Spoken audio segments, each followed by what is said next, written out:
Oregon Mario Cristobal speaks during a Las Vegas Bowl press conference. AP Photo: College football's bowl season begins Saturday, and that means coming soon to an ESPN near you are a bunch of teams playing without their head coach. Or their previous head coach, at least.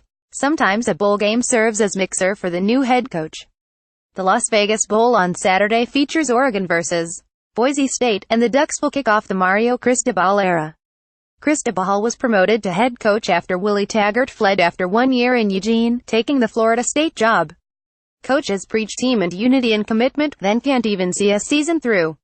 Most Forsaken programs appoint an interim coach to see the team through the bowl game, though if you get their new man in charge right away. Some are promoted, some not. SMU will play in the Frisco Bowl with new head coach Sonny Dykes running things. Dykes spent this season as an advisor at TCU, so he helped beat the Mustangs in September and now will try to help them win. Bowls generally despise getting stuck with a team that has an interim coach. The focus usually isn't on the game. But do teams wither under such circumstances? We seem to think so. But not necessarily. I went back the previous 5 seasons and found all the teams that played in bowls with their head coach. Those teams are 15-15 in bowl games. The same record you'd find on teams being designated the home squad. In games in which teams play with a true interim coach, a guy who is not going to continue to be in charge after the bowl game, the record becomes 14-12, so it doesn't seem to have an adverse effect on the teams. The players probably figured out long before us not to put too much stock in their head coach. They probably know his words are hollow and his commitment temporary. Football coaches wear promise rings, their signature on a contract isn't like a marriage license. This bowl season includes 8 teams that have had coaching changes. Arizona State fired Todd Graham, but he will coach the Sun Devils in the Sun Bowl. Central Florida's Scott Frost took the Nebraska job, but he will coach the Knights in the Peach Bowl. Florida State's Jimbo Fisher left for the Texas A&M, and the Seminoles didn't even let him coach the season finale against Louisiana Monroe. Odell Haggins coached FSU against Ulm and will do the same in the Independence Bowl against Southern Miss. Mississippi State's Dan Mullen left for the Florida job.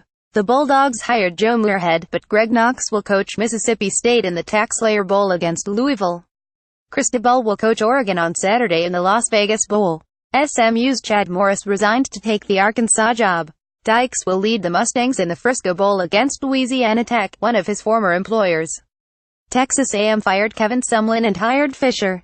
Jeff Banks will be interim coach in the Belk Bowl against Wake Forest. UCLA fired Jim Mora Jr. in mid-season and hired Chip Kelly in late November. Jedd Fisch will coach the Bruins in the Cactus Bowl against Kansas State. Let's get to the predictions. New Orleans Bowl: Troy versus North Texas. Trojans 2,824. Both had impressive victories this season. The Mean Green beat Army, but Troy beat LSU. Cure Bowl: Western Kentucky versus Georgia State. Hilltoppers 4,121. This is the first of 3 Orlando Bowls. And the worst. Move along, folks. Nothing to see here. Las Vegas Bowl: Oregon versus Boise State. Broncos 2,721. Always the highlight of the pre-Christmas bowls, usually a Mountain West champion against a Pac-12 school.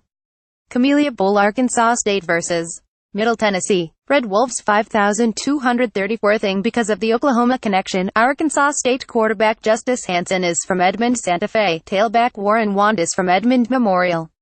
New Mexico Bowl: Colorado State versus Marshall. Rams 3,831.